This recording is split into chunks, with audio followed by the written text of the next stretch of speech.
जय हिंद मित्रों। तो सुभाष चंद्र बोस के बारे में 2025 में आईएमपी क्वेश्चन पूछे जा सकते हैं, तो पूरी डिटेल जानते हैं। तो नेताजी सुभाष चंद्र बोस का जन्म 23 जनवरी 1897 में कटक में उड़ीसा संभाग बंगाल प्रांत में प्रभाती दत्त बोस और जानकीनाथ बोस के घर में हुआ था। नेताजी सुभाष चंद्र बोस भारत के सबसे प्रसिद्ध स्वतंत्रता सेनानी में से एक है। 1942 में आज़ाद हिंद फौज के भारत सैनिक द्वारा जर्मनी में उन्हें नेताजी की उपाधि दी गई थी। सुभाष चंद्र बोस को बहुत प्रसिद्ध नारे "तुम मुझे खून दो और मैं तुम्हें आज़ादी दूंगा" उसने नारा दिया था, और साथ ही जय हिंद का श्रेय दिया जाता है। उन्होंने सिंगापुर से अपने संबोधन में महात्मा गांधी को राष्ट्रपति कहने वाले पहले व्यक्ति होने का श्रेय भी दिया जाता है। गांधी जी को राष्ट्रपति कहने वाले पहले व्यक्ति होने के श्रेय भी दिया जाता है, बापू ने उसने कहा था। नेताजी सुभाष चंद्र बोस 1919 में बोस भारतीय सिविल सर्विस ICS की परीक्षा देने के लिए लंदन गए और उनका चयन हो गया। हालांकि बोस ने सिविल सेवा से इस्तीफा दे दिया क्योंकि उनका मानना था कि वो अंग्रेज़ों का साथ नहीं दे सकते। 1921 में बोस बंगाल के एक शक्तिशाली राजनीति चित्तरंजन दास के अधीन काम करते थे। उन्होंने चित्तरंजन दास के अखबार फॉरवर्ड के संपादक के रूप में काम किया और बाद में अपना खुद का अखबार स्वराज शुरू कर दिया। 1923 में बोस अखिल भारतीय युवक कांग्रेस के अध्यक्ष और बंगाल राज्य कांग्रेस के सचिव चुने गए।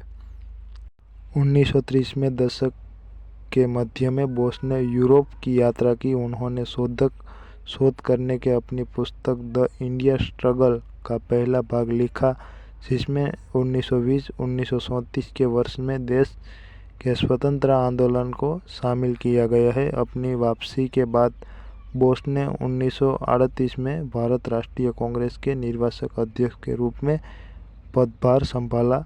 हरिपुर और पूर्ण स्वराज स्वशासन तथा ब्रिटेन के खिलाफ बल प्रयास के पक्ष में खड़े हुए, जो तब महात्मा गांधी और उनके विचार के खिलाफ लड़ रहे थे।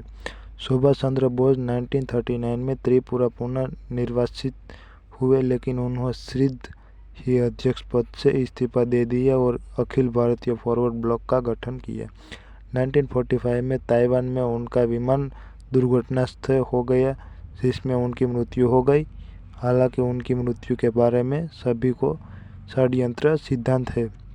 तो लाइक करिए दोस्तों चैनल को, और आगे क्वेश्चन भी पढ़ना है। स्टार्ट करते हैं। नेताजी सुभाष चंद्र बोस की जयंती पर पराक्रम दिवस कब मनाया जाता है? 23 जनवरी को पराक्रम दिवस मनाया जाता है। नेताजी सुभाष चंद्र बोस ने इंग्लैंड में कौन से परीक्षा उत्तीर्ण की थी? Indian civil service. Netaji Subhash Chandra Bose के राजनीतिक गुरु कौन माने जाते हैं? चित्तरंजन दास को माने जाते हैं। दोस्तों चैनल को सपोर्ट कीजिए। मैं बड़ी मेहनत से मैं बनाता हूँ वीडियो, तो लाइक करिए और अपने दोस्तों को शेयर करिए। आगे बढ़ते हैं। निम्नलिखित में से किस नेताजी सुभाष चंद्र बोस को देशभक्त का देशभक्त कहा था? महात्मा गांधी ने कहा था। देशभक्तों का देशभक्त कहा गया था। नेताजी सुभाष चंद्र बोस महात्मा गांधी से पहली बार कहाँ पर मिले थे? मुंबई में मिले थे पहली बार। महात्मा गांधी को राष्ट्रपति के रूप में संबोधित करने वाले पहले व्यक्ति कौन थे? सुभाष चंद्र बोस थे, सुभाष बाबू। तो ये पहले व्यक्ति थे सुभाष बाबू। तो ये याद रखना, महात्मा गांधी जी को राष्ट्रपति के रूप में संबोधित करने वाला पहला व्यक्ति सुभाष चंद्र बोस।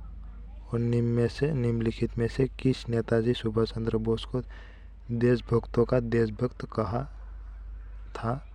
तो महात्मा गांधी ने कहा था। ये आपको याद होना चाहिए, क्योंकि ये डायरेक्ट एग्जाम में आ सकता है और करंट का सभी में वीडियो डालता हूँ, न्यू वैकेंसी का भी डालता हूँ, तो ये भी आप याद रखिए। सुभाष चंद्र बोस ने महात्मा गांधी को कब राष्ट्रपति कहकर संबोधित किया था?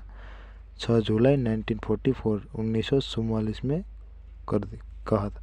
सुभाष चंद्र बोस को देश नायक किसने कहा था? रविंद्रनाथ टैगोर ने कहा था देश नायक। सुभाष चंद्र बोस को सर्वप्रथम नेताजी की उपाधि किसने दी थी? अडोल्फ हिटलर है। नेताजी सुभाष चंद्र बोस को भारतीय राष्ट्रीय कांग्रेस INC के अध्यक्ष के रूप में कब चुना गया था? 1938 में चुना गया था। कब? 1938।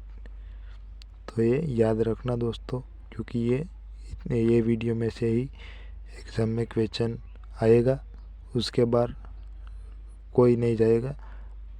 तो मैं आगे भी सुभाष चंद्र बोस का वीडियो 2 डालूँगा। तो ये 2 वीडियो में से ही एग्ज़ाम में आएगा, उससे बार नहीं आएगा। तो जय हिंद, वंदे मातरम, सपोर्ट कीजिए। जय हिंद।